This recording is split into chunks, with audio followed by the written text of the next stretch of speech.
realize people wrestled with who Jesus was at his birth.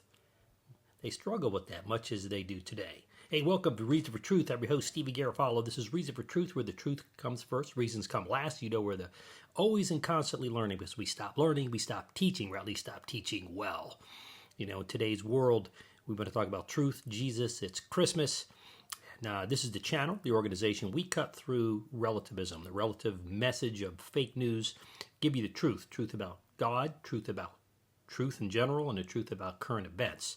So welcome aboard. Appreciate that. I want to look at today at Luke chapter 1, 26 to 28, which says this: in the 6th month, the angel Gabriel was sent from God to a city of Galilee named Nazareth, to a virgin betrothed to a man whose name was Joseph, of the house of David. And the virgin's name was Mary. And he came to her and said, "Greetings, O favored one, the Lord is with you." You can read that whole section, that whole chapter. I want to talk today just about one thing. Man, I'm going to repeat it. Bottom line is that people struggle with who Jesus is, his identity. Was he the Son of God? Really? Was he something else? I want to talk about the announcement here. That's what's in this passage. The announcement to Mary, specifically by the angel, presents the declaration of a virginal conception of Jesus, verse 27, 34, and 35, but ties it to the Old Testament less directly than really it does in Matthew chapter 1, verse 23, which actually cites Isaiah 7:14. Now, Luke's account tells a story from Mary's perspective, while Matthew's gospel, chapter 1, 18 to 25, focuses on Joseph. It parallels similar announcements in the Old Testament. Let's look at Isaac in Genesis 16:7 to 14, and chapter 17, verses 15 to 22, and chapter 18, 9 to 15. You got Gideon in Judges 6:11 to 17, and Samson in Judges 13:3 to 23, and Samuel in 1 Samuel chapter 1, verses 9 to 20. You look those verses up yourself, do a little study. This is a short episode. The announcement, going back to the announcement to Mary, emphasizes Jesus's regal position, not legal, but Jesus's regal, I guess you could say legal as well, but Jesus's regal position, as well as his unique origins of being of virgin birth. That's a miracle, by the way.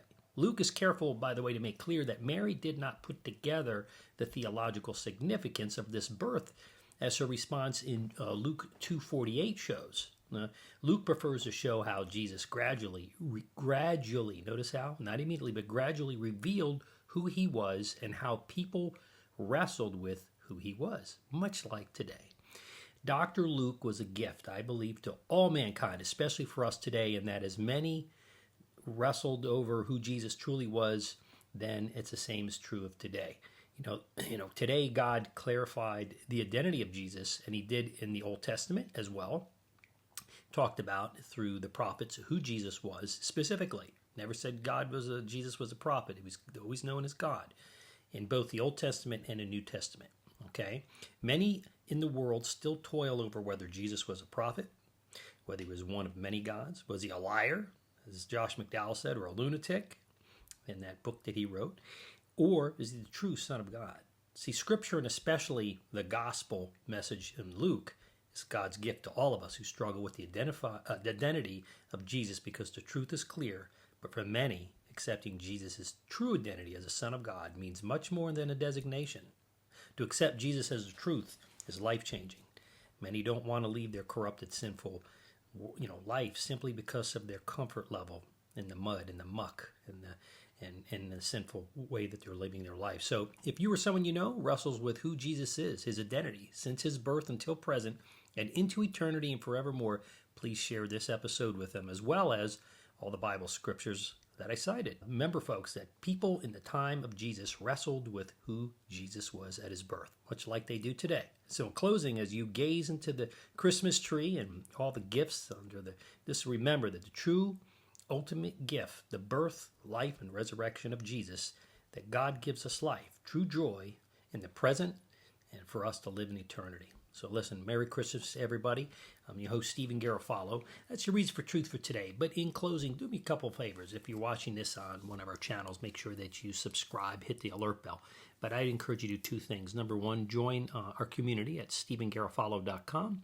And as well, it's an end of year. We have some needs, financial support. You can do that at reasonfortruth.org or reasonfortruth.bible. Just hit the donate button. Listen, that'll be helpful for us in the carrying through our mission. I'm your host, Stevie Garofalo, and you know this is your Reason for Truth for today. Merry Christmas.